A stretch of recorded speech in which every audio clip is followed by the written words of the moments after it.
નમસ્કાર મિત્રો, એક સાથે બે સિસ્ટમ સક્રિય થતા ગુજરાતના અનેક જિલ્લામાં ભારે વરસાદની આગાહી. જી હા મિત્રો, અત્યારે હવામાનને લઈને એક મોટી અપડેટ સામે આવી છે. આગામી 7 દિવસ સુધી ગુજરાતમાં વરસાદની આગાહી કરવામાં આવી છે. હવામાન વિભાગની આગાહી મુજબ આગામી 24 કલાક સુધી રાજ્યમાં ભારેથી અતિભારે વરસાદની સંભાવના છે. ગુજરાતમાં વરસાદી વાતાવરણ રહેશે કારણ કે એક સાથે બે સિસ્ટમ સક્રિય થઈ છે. દક્ષિણ ગુજરાતથી બંગાળ સુધીનો એક ટ્રફ ઉત્તર પૂર્વ રાજસ્થાન પર ચક્રવાતી પરિભ્રમણ સિસ્ટમ સક્રિય થઈ છે, જેને કારણે ગુજરાતના ઘણા જિલ્લાઓમાં ભારે વરસાદ પડશે. જી હા મિત્રો, હવામાન વિભાગે માછીમારોને આગામી 5 દિવસ સુધી દરિયામાં ન જવાની પણ સલાહ આપી છે. પવનની ગતિ 40થી 50 કિલોમીટરની રહેશે. બીજી તરફ અમદાવાદ અને ગાંધીનગરમાં ભારે વરસાદ અને ઓરેન્જ એલર્ટ આપવામાં આવ્યું છે. જ્યાં મિત્રો બનાસકાંઠા અને સાબરકાંઠામાં અતિભારે વરસાદની આગાહી સાથે રેડ એલર્ટ આપવામાં આવ્યું છે.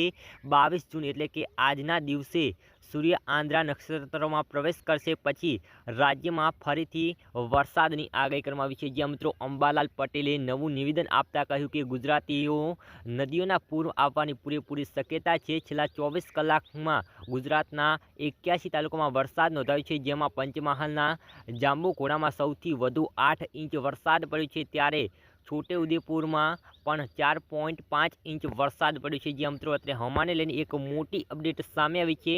અમદાવાદ ગાંધીનગરમાં ભારે વરસાદ પડશે. આ ઉપરાંત મહેસાણાના કેટલાક ભાગોમાં ભારેથી અતિભારે વરસાદની શક્યતા છે. તો સાબરકાંઠા પંચમહાલમાં પણ છૂટો છવાયો વરસાદની શક્યતા રહેલી છે. મહીસાગર અને પૂર્વ ગુજરાતના કેટલાક ભાગોમાં ભારે વરસાદની આગાહી કરવામાં આવી છે. જ્યાં મિત્રો અત્યારે હવામાનને લઈને મોટી અપડેટ સામે આવી.